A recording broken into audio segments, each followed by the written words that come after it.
আসসালামু আলাইকুম প্রিয় দর্শক, অন্য মঞ্চের আলোচনায় আমাদের আজকের অতিথি কথিত গণভোট এবং জুলাই সনদ সংশ্লিষ্ট অন্যান্য বিষয়গুলি কেন অবৈধ ঘোষণা করা হবে না তার কারণ দর্শাবার জন্য বাংলাদেশের হাইকোর্ট ডিভিশন সরকার এবং সংশ্লিষ্টদের প্রতি রুল নিশি জারি করেছে। আপনারা সকলে এই নিউজটা দেখেছেন হয়তো। এই বিষয় নিয়ে আজ কথা বলতে আমি আপনাদের সামনে। আমি দীর্ঘদিন পূর্বে অস্ট্রেলিয়া প্রবাসী সাংবাদিক ফজলুল বারী এবং সাংবাদিক নবনীতা চৌধুরীর সঙ্গে দুইটি ইন্টারভিউতে এবং পৃথকভাবে আমার ভিডিও কন্টেন্টসে বলেছিলাম, বাংলাদেশে যে অন্তর্বর্তীকালীন সরকার গঠিত হয়েছে এটা সম্পূর্ণরূপে অবৈধ এবং কোর্টের দেওয়া মতামতকে অপব্যাখ্যা করে, অর্থাৎ মহামান্য রাষ্ট্রপতি প্রধানমন্ত্রী শেখ হাসিনার অনুপস্থিতিতে কিভাবে কাজ করবেন এটা সুপ্রিম কোর্টের কাছে একটা মতামত চেয়েছিলেন। সুপ্রিম কোর্টের সেই মতামতটা যদিও বিতর্কিত, তারপর যুক্তির খাতিরে যদি আমরা ধরে নিই সেরকম একটা মতামত দিয়েছিলেন। সেই মতামতের শেষ অংশে লেখা ছিল, জরুরি নির্বাহী কার্য সম্পাদন করার জন্য রাষ্ট্রপতি প্রধান উপদেষ্টা এবং অন্যান্য উপদেষ্টা নিয়োগ দিতে পারেন। মনে রাখবেন, কোথাও সুপ্রিম কোর্ট বলে নাই যে অন্তর্বর্তীকালীন সরকার গঠন করতে পারবেন। এখন ওই উপদেষ্টা প্রধান উপদেষ্টারা রাষ্ট্রপতির অধীনে তো কাজ করতে পারে, কারণ রাষ্ট্রপতি তো রাষ্ট্রের প্রধান, সবকিছুর ঊর্ধ্বে তিনি। এখন সুপ্রিম কোর্টের এই মতামতকে অপব্যাখ্যা করে তারা ক্লেইম করছে, তারা দাবি করছে আমরা অন্তর্বর্তীকালীন সরকার। আসলে সুপ্রিম কোর্ট অন্তর্বর্তীকালীন সরকার গঠন করতে পারবে এমন কোনো কথা বলেনি। এক্ষেত্রে হয়তো সুপ্রিম কোর্ট মাথায় রেখেছিল, বিবেচনায় রেখেছিল যে সুপ্রিম কোর্টও কিন্তু বাংলাদেশের সর্বোচ্চ আইন সংবিধানের ঊর্ধ্বে না। সাংবিধানিক কোনো বিষয় নিয়ে যদি অস্পষ্টতা থাকে তারা ব্যাখ্যা দিতে পারেন, কিন্তু যেটা সংবিধানে নাই সেইটা বলার ক্ষমতা সুপ্রিম কোর্টেরও নাই। কাজে সুপ্রিম কোর্ট সেই মতামতের বিগিনিংয়েই বলছেন তত্ত্বাবধায়ক বা অন্য কোনো সরকার গঠন করার বিষয় সংবিধানে নাই, অর্থাৎ একেবারে শুরুতেই তারা এটা স্মরণ করিয়ে দিয়েছেন। এখন সেই প্রক্রিয়ায় নিয়োগপ্রাপ্ত ডক্টর ইউনূস এবং তার পারিষদবর্গ তারা নিজেদেরকে অন্তর্বর্তীকালীন সরকার দাবি করাটা যে সম্পূর্ণ অবৈধ ছিল সেটা আমি রিপিটেডলি 1 বছর পূর্ব থেকে বিভিন্ন সময় বলেছি। আরেকটি বিষয় ছিল যে মহামান্য রাষ্ট্রপতির এখতিয়ার কতটুকু। রাষ্ট্রপতিকে দিয়ে 133টি অধ্যাদেশ জারি করানো হয়েছে, এর ভিতরে কোনোটা নাকি প্রেসিডেন্ট অর্ডার হয় না, কারণ আমাদের সংবিধান তৈরি হয়ে যাওয়ার পরে 72তে সংবিধান গ্রহণ করার পরের থেকে আর প্রেসিডেন্ট অর্ডার হয় না। প্রেসিডেন্ট অর্ডার হয়েছিল কখন? যখন আমাদের সংবিধান ছিল না, মুজিবনগর সরকার এবং তার ধারাবাহিকতা রক্ষার জন্য রাষ্ট্রপতির আদেশ ছিল। যেদিন থেকে সংবিধান গ্রহণ করা হয়েছে তারপরের থেকে আর প্রেসিডেন্ট অর্ডার হয় না। মূল বিষয়টা হচ্ছে রাষ্ট্রপতিকে দিয়ে 133টি অধ্যাদেশ জারি করানো হয়েছে। রাষ্ট্রপতির ক্ষমতা কোথায়? সংবিধানের 93 অনুচ্ছেদে রাষ্ট্রপতিকে অধ্যাদেশ জারির এখতিয়ার দেওয়া হয়েছে। জরুরি বিষয়ে তিনি জারি করতে পারবেন যদি পার্লামেন্ট সেশনে না থাকে বা পার্লামেন্ট ভেঙে দেওয়া হয়। শর্ত আছে, সংবিধানে যেটা নাই, অর্থাৎ সংবিধানের ভিতরে যেটা নাই বা যেটা জারি করলে সংবিধানের বিধিবিধান রহিত হয়ে যাবে, এটা তিনি করতে পারবেন না। তাহলে গণভোটের বিধান তো সংবিধানে নাই, রাষ্ট্রপতির তো ওখানেই স্টপ। কথিত জুলাই সনদ বা সংস্কার এটা সংবিধানে নাই। এ জাতীয় অধ্যাদেশ দেওয়ার এখতিয়ার রাষ্ট্রপতির সংবিধানে যে ক্ষমতা দেওয়া হয়েছে অনুচ্ছেদ 93তে, সেই অনুচ্ছেদেই বারিত। এখন কেন তিনি করলেন? তাকে দিয়ে জোর করানো হয়েছে। আমরা এবার আসি, রাষ্ট্রপতির ক্ষমতা কোথায়? সংবিধানের 48 অনুচ্ছেদের 3 অনুচ্ছেদে রাষ্ট্রপতির ক্ষমতা বলা আছে, তিনি কেবলমাত্র এক্সক্লুসিভলি মানে নিরঙ্কুশভাবে প্রধান বিচারপতি এবং প্রধানমন্ত্রী নিয়োগ দিতে পারবেন। 48-3 উপনুচ্ছেদ। আর যা কিছু করতে হবে তা করতে হবে তাকে প্রধানমন্ত্রীর পরামর্শে। তা তৎকালীন প্রধানমন্ত্রী শেখ হাসিনা তিনি দেশের ভিতরে ছিলেন, কিছু সময় দেশের বাইরে ছিলেন, তার পরামর্শে কি এই অধ্যাদেশ জারি হয়েছে? না, হয়নি। তাই যদি না হয়ে থাকে তাহলে রাষ্ট্রপতির যে এখতিয়ার প্রধান বিচারপতি এবং প্রধানমন্ত্রী নিয়োগ, এর বাইরের যে অধ্যাদেশ হয়েছে সেগুলো সংবিধানের বিধিবিধান লঙ্ঘন করে করা হয়েছে, অর্থাৎ সম্পূর্ণরূপে অবৈধভাবে করা হয়েছে। এর ভিতর গুরুত্বপূর্ণ হচ্ছে আইসিটি ট্রাইব্যুনালে যুদ্ধাপরাধীদের বিচারের প্রতিশোধ নেওয়ার জন্য সাজানো একটা মোকারি যে ট্রায়াল প্রক্রিয়া, সেটাতে যাতে আওয়ামী লীগের নেতৃবৃন্দ অর্থাৎ যারা যুদ্ধাপরাধীদের বিচার প্রক্রিয়া সোচ্চার ছিল, বিভিন্নভাবে সম্পৃক্ত ছিল, তাদেরকে সাজা দিয়ে প্রতিশোধ নেওয়ার জন্য যে একটা সিস্টেমেটিক প্রি প্ল্যান বিচার ব্যবস্থা, সেটার জন্য 4 বার অধ্যাদেশ জারি করানো হয়েছে, যেটা ছিল সম্পূর্ণরূপে অসাংবিধানিক। ফলে আইনের ভাষায় আছে ভয়েড ইন এ বিষয়, অর্থাৎ যে বিষয়গুলি শুরুতেই অবৈধ তার ধারাবাহিকতায় সবগুলো অবৈধ হয়ে যায়। ফলে যে অধ্যাদেশ জারি করে প্রাইম মিনিস্টার শেখ হাসিনা সহ অন্যান্যদেরকে সাজা দেওয়ানো হয়েছে, তার বিগিনিং ছিল অবৈধ, তার ধারাবাহিকতায় যা কিছু হয়েছে সেগুলো অবৈধ। তৃতীয় হচ্ছে 2024 সালের অগস্টে আন্দোলনের নামে সহিংসতা, বর্বরতা, নারকীয়তা, অগ্নিসংযোগ, মানুষ হত্যা, পুলিশ হত্যা, এই সমস্ত অপরাধীদের রক্ষা করার জন্য যে ইন্ডেমনিটি দেওয়ার প্রক্রিয়াটা তৈরি করা হয়েছে, সেটাও রাষ্ট্রপতির অর্ডিন্যান্সের মাধ্যমে তৈরি করা হয়েছে। এটা করার সুযোগ নাই। 1975-এর 15 আগস্ট বঙ্গবন্ধুকে হত্যা করার পরে অবৈধ ক্ষমতা দখলদাররা যা কিছু করেছিল সবকিছুকে বৈধতা দেওয়ার জন্য 1979 সালের পার্লামেন্টের 9 এপ্রিল আইন পাশ করেছিল, যেটাকে বলা হয় সংবিধানের 5ম সংশোধনী। একইভাবে জেনারেল এরশাদ ক্ষমতা দখল করার পরে তিনি ইউজার বার ছিলেন, অবৈধ ক্ষমতা দখলদার, তিনিও 7ম সংশোধনী করে চেষ্টা করেছিলেন বৈধতা দিতে। এই 2টি সংশোধনী সুপ্রিম কোর্ট অবৈধ ঘোষণা করেছে এবং অবৈধ ক্ষমতা দখলদারদের কৃতকর্মকারীদেরকে বলা হয়েছে রাষ্ট্রদ্রোহী, তস্কর, নানাভাবে অভিহিত করা হয়েছে। আর একটা খুনিদের রক্ষা করার জন্য একটা আইন হয়েছিল, অপারেশন ক্লিন হার্টের সঙ্গে জড়িত যারা, তাদের রক্ষা করার জন্য একটা ইন্ডেমনিটি করা হয়েছিল। সেই দায় মুক্তিও সুপ্রিম কোর্টে চ্যালেঞ্জ হয়েছিল, সুপ্রিম কোর্ট সেটাকে অবৈধ ঘোষণা করেছেন। ফলে এই যে অবৈধ প্রক্রিয়ায় ক্ষমতা দখল, সাংবিধানিক সরকারকে উচ্ছেদ করা, ক্ষমতা দখলের জন্য নানা রকম রাষ্ট্রদ্রোহী সহ খুন খারাপি, অগ্নিসংযোগ, সন্ত্রাস, নৈরাজ্য, নাশকতার কাজ করা, এই সকল বিষয়কে বৈধতা দেওয়ার জন্য যতই চেষ্টা করা হোক না কেন, কোনোভাবে এটা করা সম্ভব হবে না। কেউ কেউ বলছেন তাহলে 133টি অর্ডিন্যান্স রাষ্ট্রপতি জারি করছেন, এর পরিণাম কি হবে? একটা জিনিস হতে পারে, সেটা হচ্ছে যেগুলি ঘটে গেছে সেটাকে পাস্ট অ্যান্ড ক্লোজ চ্যাপ্টার, অর্থাৎ যা ঘটে গেছে সেটাকে কন্ডোন করা যেতে পারে, ক্ষমা করা যেতে পারে, মাফ করা যেতে পারে, গ্রহণ করা যেতে পারে। কিন্তু যেগুলো চলমান রয়েছে সেগুলোকে কোনোভাবে সংবিধানের বাইরে গিয়ে পার্লামেন্টে আসন্ন অধিবেশনে গ্রহণ করার সুযোগ নাই। আমি মনে করতে চাই মাননীয় প্রধানমন্ত্রী তিনি বলেছেন রুলস অফ ল এস্টাবলিশ করবেন, আইন অনুযায়ী সবকিছু হবে। আইনমন্ত্রী জনাব আসাদুজ্জামান বলেছেন সবকিছুই হবে আইন অনুযায়ী। সরকারের আরেকজন প্রভাবশালী মন্ত্রী ল ব্যাকগ্রাউন্ডের জনাব সালাউদ্দিন বলছেন সবকিছু আইন অনুযায়ী হবে। আমরা আশা করব আসন্ন সংসদ অধিবেশনে অবৈধ প্রক্রিয়ায় জারিকৃত অবৈধ অধ্যাদেশগুলিকে কোনোভাবেই বিবেচনা গ্রহণ করার সুযোগ থাকবে না এবং করবেন না। যদি করেন তার পরিণতি কিন্তু 5ম সংশোধনী, 7ম সংশোধনী এবং অপারেশন ক্লিন হার্টের খুনের দায় থেকে অব্যাহতি দেওয়ার জন্য যে বিধিবিধান, এই 3টির পরিণতি যা হয়েছিল টুডে অর টুমরো একই জিনিস হবে। আমার যে কন্টেন্টসগুলো বিভিন্ন সময় বলেছি তার প্রতিফলন আজ দেখলাম। সুপ্রিম কোর্টের জ্যেষ্ঠ আইনজীবী সৈয়দ মামুন মাহবুব রিট আবেদনকারীদের পক্ষে প্রেস ব্রিফিং করে একই কথাগুলো বলেছেন যে আমাদের রিটে এই বিষয়গুলো উত্থাপন করেছি এবং আদালত সেগুলো বিবেচনায় গ্রহণ করে দেখেছে যেখানে সাংবিধানিক গুরুত্বপূর্ণ আইনের বিষয় সম্পৃক্ত আছে। সে কারণে সরকার এবং অন্যান্যদেরকে এই বিষয়ে কারণ দর্শাবার জন্য নির্দেশ দিয়েছেন। কোর্টের পরিভাষায় বলা হয় রুলনীতি জারি করেছেন। কোনোদিন আইন অঙ্গনের সঙ্গে জড়িত না আসিফ নজরুল, তিনি আইন উপদেষ্টা হিসেবে অবৈধভাবে ক্ষমতা দখলদারদের সঙ্গী হয়ে এই সকল অপকর্ম করেছেন।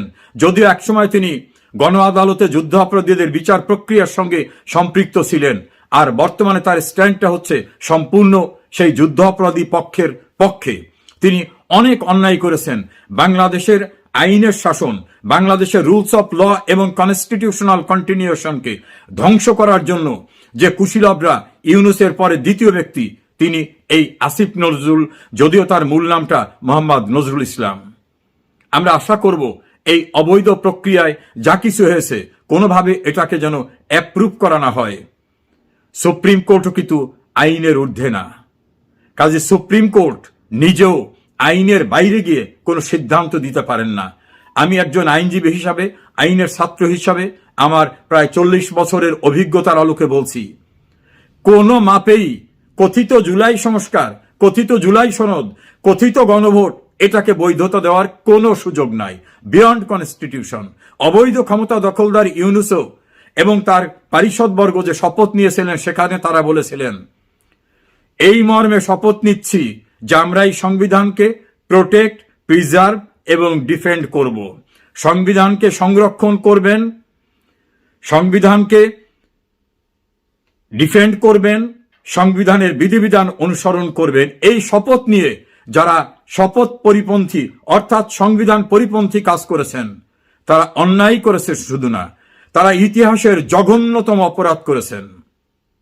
ডক্টর ইউনূস এবং তার পারিষদবর্গ যে দুর্নীতি, সংবিধান ভঙ্গ, রাষ্ট্রদ্রোহিতা, অনাচার, ক্ষমতার অপব্যবহার, প্রশাসনকে ব্যবহার করা, বিচার বিভাগকে ব্যবহার করার মধ্য থেকে যে নৈরাজ্য সৃষ্টি করেছেন, আমার মনে হয় না পৃথিবীর ইতিহাসে এমন ক্ষমতালিপ্সু, দুর্নীতিবাজ, অবৈধ ক্ষমতার এক্সারসাইজ করা কোনো ঘটনা অন্য কেউ ঘটিয়েছে। টুডে অর টুমরো আইনের আওতায় বিচারের মুখোমুখি তাদের হতে হবে। সবচেয়ে আরেকটি জঘন্য কাজ করেছে। গ্রাম অঞ্চলে মানুষ বলে যে আমাকে তোরা মোড়ল বলবি, আমাকে তোরা বলবি আমি এই গ্রামের সম্মানিত ব্যক্তি, আমি মাতুব্বর। ইউনূস ক্ষমতা ছাড়ার পূর্বে 10 ফেব্রুয়ারি একটা গেজেট নোটিফিকেশন করে বলছেন যে আমি নিজে একজন ভিভিআইপি, অত্যন্ত গুরুত্বপূর্ণ ব্যক্তি, অতএব আমাকে 1 বছর পর্যন্ত এই গুরুত্বপূর্ণ ব্যক্তি হিসাবে নিরাপত্তা দিতে হবে। আমি শুনি নেই কোন আহাম্বক নিজেকে নিজে অত্যন্ত গুরুত্বপূর্ণ ব্যক্তি বলে, আর বিধিবিধান উপেক্ষা করে তিনি 1 বছরের নিরাপত্তার জন্য গেজেট করেছেন। সেখানে প্রচলিত রেওয়াজ এবং নিয়ম ছিল 3 মাস, এর বাইরে না, তাও নির্বাচিত এবং অন্যান্যদের ক্ষেত্রে। উনি তো অনির্বাচিত, অবৈধ। উনি জুডিশিয়ারিকে যেভাবে ব্যবহার করেছেন, যেভাবে রাষ্ট্রের সম্পদ লুণ্ঠন করেছেন উনি এবং ওনার পারিষদ, দুদক কিনেকে এখন হিমশিম খাচ্ছে তাদের অভিযোগ রিসিভ করতে। এত বেশি অভিযোগ জমা হচ্ছে। কালের কণ্ঠে নিউজে দেখলাম যে তারা বলছেন এটা রেকর্ড, নজিরবিহীন এত অভিযোগ দুর্নীতির তাদের বিরুদ্ধে। আমরা আশা করি প্রধানমন্ত্রী বলেছেন সবকিছুই আইন অনুযায়ী হবে, সবকিছুই যেন আইন অনুযায়ী হয়। আইনের বাইরে কিছু করলে আমি যে 3টি উদাহরণ দিলাম, পরিণতি তাই হবে। আশা করি আপনারা অন্তত নতুন প্রত্যাশার হতাশা সৃষ্টি না করে বাস্তবায়নের দিকে যাবেন। সুপ্রিয় দর্শক শ্রোতা, যে 18 মাসের অবৈধ ইউনূস শাসন শেষ হয়েছে, কিন্তু রাষ্ট্রের উপর থেকে ইউনূসের কালো ছায়া যে সহজে সরবে না তা বলাই বাহুল্য। সবচেয়ে বড় কথা হলো ক্ষমতা দখল করে নিজের মামলা বাতিল, সর্বোচ্চ কর সুবিধা গ্রহণ, বিশ্ববিদ্যালয়ের লাইসেন্স, মোবাইল ব্যাংকের লাইসেন্স সহ আরো কি নিয়েছেন তা ধীরে ধীরে বেরোতে শুরু করেছে। কিন্তু যেতে যেতে এই ধুরন্ধর ইউনূস নিজের জন্য আরো 1 বছরের রাষ্ট্রীয় খরচের সর্বোচ্চ নিরাপত্তা নিশ্চিত করতে এসএসএফ এর সুবিধা নিতে নিজেকে ভিভিআইপি ঘোষণা দিয়ে গেজেট প্রকাশ করেছেন, তাও খুব গোপনে, যাওয়ার মাত্র 2 দিন আগে। একজন বিদায়ী প্রধান উপদেষ্টা যিনি নির্বাচনের পর দায়িত্ব হস্তান্তর করেছেন, তিনি কেন 1 বছরের জন্য এমন কঠোর নিরাপত্তার বলয় চাইলেন বলুন তো? তিনি কি বাস্তবে কোনো নিরাপত্তার ঝুঁকির মুখে আছেন, নাকি তিনি জানেন যে তার শাসন আমলে যেভাবে রাষ্ট্র পরিচালিত হয়েছে তার প্রতিক্রিয়া হতে পারে তীব্র, যে কোনো সময় তার উপর আসতে পারে জনগণের আঘাত?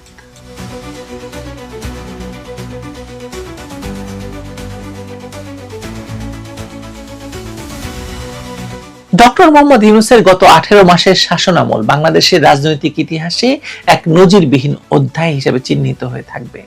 তথাকথিত বিপ্লব বা মব ভায়োলেন্সের মাধ্যমে 2024 সালের আগস্ট মাসে আওয়ামী লীগ সরকারকে উৎখাত করে ক্ষমতায় বসার পর থেকে তিনি নিজেকে যেভাবে আইনের ঊর্ধ্বে নিয়ে গেছেন তা বিস্ময়কর। একজন নোবেল বিজয়ী হিসাবে আন্তর্জাতিক পরিমণ্ডলে তার যে ভাবমূর্তি ছিল, দেশের শাসকের আসনে বসে তিনি তা নিজেই ধূলিসাৎ করে দিয়েছেন। তার বিদায় বেলায় নিজের নিরাপত্তা নিশ্চিত করার জন্য যে আইনি কাঠামো তিনি তৈরি করে গেছেন তা কেবল তার চতুরতাই প্রমাণ করে না, বরং এটি তার গভীর নিরাপত্তাহীনতা এবং ভয়েরও বহিঃপ্রকাশ। একজন জননন্দিত নেতা কখনোই বিদায়ের পর বন্দুকের নলের পাহারায় জনবিচ্ছিন্ন হয়ে বাঁচতে চান না, কিন্তু ইউনূস ঠিক সেটাই বেছে নিয়েছেন। গত 10ই ফেব্রুয়ারি 2026 তারিখে প্রকাশিত একটি সরকারি গেজেট এই ভয়ের রাজনীতির দালিলিক প্রমাণ। নির্বাচনের মাত্র 2 দিন আগে এই গেজেট প্রকাশ করা হয়েছে এবং তাও গোপন রাখা হয়েছে। সেটি মাত্র বেরিয়েছে গত 2-3 দিন আগে। অন্তর্বর্তী সরকারের প্রধান উপদেষ্টা হিসেবে দায়িত্ব ছাড়ার ঠিক আগ মুহূর্তে নিজের জন্য 1 বছরের ভিভিআইপি মর্যাদা এবং এসএসএফ এর সুরক্ষা নিশ্চিত করেছেন ডক্টর ইউনূস।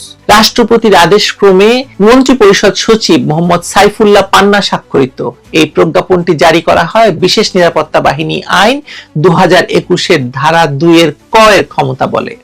এই আইনের মাধ্যমে তিনি ক্ষমতা ছাড়ার পরও অতি গুরুত্বপূর্ণ ব্যক্তি হিসেবে রাষ্ট্রের সর্বোচ্চ নিরাপত্তা বলয়ে থাকবেন।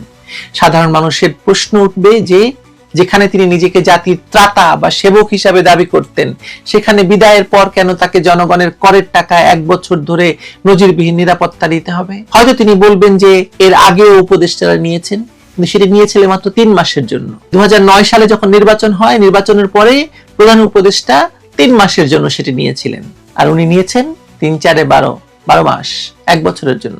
বাংলাদেশের রাজনৈতিক সংস্কৃতিতে সাবেক সরকার প্রধানদের নিরাপত্তা প্রদানের রেওয়াজ থাকলেও ইউনূসের এই পদক্ষেপটি সম্পূর্ণ ভিন্ন এবং উদ্দেশ্য প্রণোদিত। এর আগে 2006 সালের 29 অক্টোবর তৎকালীন তত্ত্বাবধায়ক সরকারের প্রধান উপদেষ্টাকে বিদায়ের পর 3 মাসের জন্য বিশেষ নিরাপত্তা দেওয়া হয়েছিল। সেই সময় রাজনৈতিক অস্থিরতা সত্ত্বেও 3 মাসকে যথেষ্ট মনে করা হয়েছিল। অথচ ডক্টর ইউনূস সেই সময়সীমা বাড়িয়ে 1 বছর করেছেন। জ্যেষ্ঠ সাংবাদিক মাসুদ কামাল যথার্থ প্রশ্ন তুলেছেন, মানে আগের আইনে যেখানে 3 মাসের বিধান ছিল সেখানে নতুন করে 1 বছর করা হলো কেন? এটি কি সম্ভাব্য জনরোষ বা মব পরিস্থিতির আশঙ্কা থেকে নেওয়া সিদ্ধান্ত? স্বাভাবিকভাবে উত্তরটি স্পষ্ট। গত 18 মাস ধরে তিনি যেভাবে ভিন্ন মতের দমন, বিশেষ করে আওয়ামী লীগ নেতাকর্মীদের উপর স্টিম রোলার চালিয়েছেন, হাজার হাজার মিথ্যা মামলা দিয়েছেন, কারাগারে অসংখ্য নেতাকর্মীর মৃত্যু হয়েছে, বাড়িঘর পুড়িয়ে দিয়েছেন, ব্যবসা দখল করিয়েছেন তার নেতা কর্মীদের দিয়ে, এবং একটি কিংস পার্টি গঠন করে তাদেরকে দিয়ে সারা বাংলাদেশে লুটপাট চালিয়েছেন, বিচারহীনতার সংস্কৃতি কায়েম করেছেন, আদালত দখল করা হয়েছে। তাতে তিনি নিজেই জানেন যে ক্ষমতা না থাকলে সাধারণ মানুষের রোষানল থেকে বাঁচা তার জন্য খুব দুষ্কর। এসএসএফ বা বিশেষ নিরাপত্তা বাহিনী আইন 2021 অনুযায়ী এই বাহিনীর ক্ষমতা অপরিসীম। আইনের 8 এর 2 ধারা অনুযায়ী এসএসএফ শুধুমাত্র ভিভিআইপিদের দৈহিক নিরাপত্তা দেয় না, বরং তাদের নিরাপত্তার জন্য হুমকি স্বরূপ যে কাউকে বিনা পরোয়ানায় গ্রেপ্তার করার ক্ষমতা রাখে। এর চেয়েও ভয়ের বিষয় হলো পরিস্থিতি বিবেচনায় এসএসএফ গুলি চালানো বা প্রয়োজনে হত্যা করার ক্ষমতাও রাখে। অর্থাৎ ডক্টর মোহাম্মদ ইউনূস গুলশানে তার ব্যক্তিগত বাসভবনে বা রাস্তায় চলাচলের সময় যদি জটলা বা বিক্ষোভের মুখে পড়েন, তবে তাকে রক্ষার্থে এসএসএফ চরম পদক্ষেপ নিতে পারবে। এই আইনটি তিনি নিজের সুরক্ষায় ঢাল হিসেবে ব্যবহার করতে চাচ্ছেন। তিনি খুব ভালো করেই জানেন গত 1.5 বছরে তিনি যে মব বা উচ্ছৃঙ্খল জনতাকে উস্কে দিয়ে দেশ শাসন করেছেন, সেই মব যে কোনো সময় তার দিকে ফিরে আসতে পারে। ফ্রাঙ্কেনস্টাইনের দানবের মতো তিনি যে অরাজকতা সৃষ্টি করেছেন, এখন তিনি নিজেই সেই অরাজকতার ভয়ে তটস্থ। ইউনূসের এই আত্মরক্ষামূলক পদক্ষেপ তার চরিত্রের বাটপারি বা দ্বিমুখী সত্তাকে উন্মোচিত করে। তিনি ক্ষমতায় থাকাকালীন নিজের স্বার্থে যা খুশি তাই করেছেন, কর ফাঁকি দেওয়ার অভিযোগ থেকে নিজেকে মুক্ত করেছেন, নিজের প্রতিষ্ঠিত প্রতিষ্ঠানগুলোর উপর একচ্ছত্ব আধিপত্য বজায় রাখতে আইন পরিবর্তন করেছেন, রাষ্ট্রের গুরুত্বপূর্ণ সব কাঠামো ভেঙে দিয়ে নিজের পছন্দ মতো লোক বসিয়েছেন। বিদায় বেলায় তিনি প্রোটোকল বা রাষ্ট্রাচারের তোয়াক্কা না করে নিজেই নিজেকে সেফ এক্সিট বা নিরাপদ প্রস্থান নিশ্চিত করেছেন। এটি কোনো নির্বাচিত সরকারের সিদ্ধান্ত ছিল না, বা পরবর্তী নির্বাচিত সরকার তাকে এই সম্মান দেয়নি, বরং তিনি নিজেই কলমের খোঁচায় নিজের সুবিধা নিশ্চিত করে গেছেন। বিএনপি বা অন্য কোনো রাজনৈতিক দল ক্ষমতায় আসার আগেই তিনি এই গেজেট পাশ করিয়ে নিয়েছেন, যাতে পরবর্তী 1 বছর তাকে কেউ স্পর্শ করতে না পারে। ভেনেজুয়েলার হুয়াইন গুয়াইদো বা মারিয়া কারিনা মাচ্চাদোর মতো পশ্চিমা মদতপুষ্ট পুতুল শাসকেরা যেভাবে নিজ দেশের জনগণের তোয়াক্কা না করে বিদেশি প্রভুদের এজেন্ডা বাস্তবায়ন করে, ইউনূসের শাসনামল তার চেয়ে ভিন্ন কিছু ছিল না। তিনি গণতন্ত্র পুনরুদ্ধারের কথা বলে ক্ষমতায় এলেও তার শাসন আমলে গণতন্ত্র ছিল নির্বাসিত, গণমাধ্যমের স্বাধীনতা ছিল না, ভিন্ন মতের উপর দমন পীড়ন এবং অর্থনৈতিক অব্যবস্থাপনা, গোপন চুক্তি বিদেশের সাথে বাংলাদেশকে গভীর সংকটে ফেলে দিয়েছে। তার বিদায়ের পর এই সংকট আরো ঘনীভূত হচ্ছে দিন দিন। কিন্তু তিনি থাকবেন এসএসএফ এর কঠোর নিরাপত্তা বেষ্টনীতে। তিনি জানেন তার অপশাসনের কারণে মানুষের মনে যে ক্ষোভ দানা বেঁধেছে, যে ঘৃণা তৈরি হয়েছে, তা যে কোনো সময় বিস্ফোরিত হবে। সেই বিস্ফোরণ থেকে বাঁচতেই তিনি জনগণের ট্যাক্সের টাকায় 1 বছরের জন্য এই রাজকীয় নিরাপত্তার ব্যবস্থা করেছেন। এই পুরো প্রক্রিয়ায় ডক্টর ইউনূসের নৈতিক স্খলন স্পষ্ট হয়ে ওঠে। তিনি সারা জীবন দারিদ্র বিমোচন এবং মানুষের ক্ষমতায়নের কথা বলেছেন। তিনি আজ নিজেকে সাধারণ মানুষ থেকে বিচ্ছিন্ন করতে সর্বোচ্চ দেয়াল তুলে দিয়েছেন। তিনি যদি সত্যি দেশের জন্য কাজ করতেন, যদি তার 18 মাসের শাসন আমল ন্যায় এবং ইনসাফ ভিত্তিক হতো, তবে তার এত ভয়ের কারণ ছিল না। কিন্তু তিনি জানেন তিনি যা করেছেন তা ছিল অবৈধ, তার সরকার ছিল অবৈধ এবং অন্যায্য। তিনি একটি নির্বাচিত সরকারকে উৎখাত করে অবৈধভাবে ক্ষমতা দখল করেছিলেন এবং সেই ক্ষমতা কুক্ষিগত করতে রাষ্ট্রের সব যন্ত্রকে ব্যবহার করেছেন। এখন ক্ষমতা নেই, তাই রাষ্ট্রের বন্দুকের নলের উপর ভরসা করা ছাড়া তার আর কোনো গতি নেই। এটিতে এখন নিশ্চিতভাবেই বলা যায় যে ডক্টর মোহাম্মদ ইউনূস অত্যন্ত সুপরিকল্পিতভাবে এবং ঠান্ডা মাথায় নিজের আখের গুছিয়েছেন। তিনি কেবল অর্থনৈতিকভাবে লাভবান হননি, বরং নিজের ভবিষ্যৎ নিরাপত্তা নিশ্চিত করতে রাষ্ট্রের আইনকেও নিজের মতো করে ব্যবহার করেছেন। 18 মাস ধরে তিনি যে মব কালচার বা উচ্ছৃঙ্খল জনতাকে ব্যবহার করে রাজনীতি করেছেন, এখন তিনি নিজেই সেই মবের ভয়ে ভীত। তার এই 1 বছরের এসএসএফ সুবিধা গ্রহণ প্রমাণ করে যে তিনি জনগণের ভালোবাসা নিয়ে নয়, বরং জনগণের ঘৃণা এবং ক্ষোভকে ভয় পেয়ে বিদায় নিচ্ছেন। একজন নোবেল বিজয়ী যখন নিজের দেশের মানুষের ভয়ে বুলেট প্রুফ নিরাপত্তা এবং শুট অ্যাট সাইট ক্ষমতার আশ্রয় নেয়, তখন বুঝতে বাকি থাকে না যে তার শাসনামল কতটা গণবিরোধী ছিল। ইতিহাস তাকে মনে রাখবে একজন নিষ্ঠুর, ভয়ঙ্কর শাসক হিসাবে, যিনি জনরোষ থেকে বাঁচতে শেষ মুহূর্তে রাষ্ট্রের ক্ষমতাকেও অপব্যবহার করে গেছেন। ধিক ডক্টর ইউনূস, ধিক আপনাকে, শত ধিক।